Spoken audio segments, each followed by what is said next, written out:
Viva San Patricio!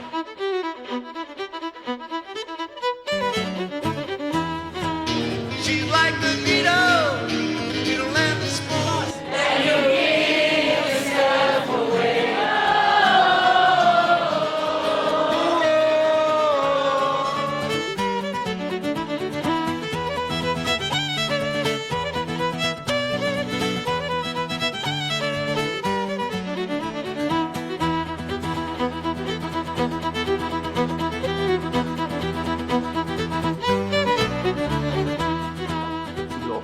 Aproximadamente cuando San Patricio empieza a cristianizar, por tanto, veríamos esa simbiosis entre folclore, tradición y arqueología.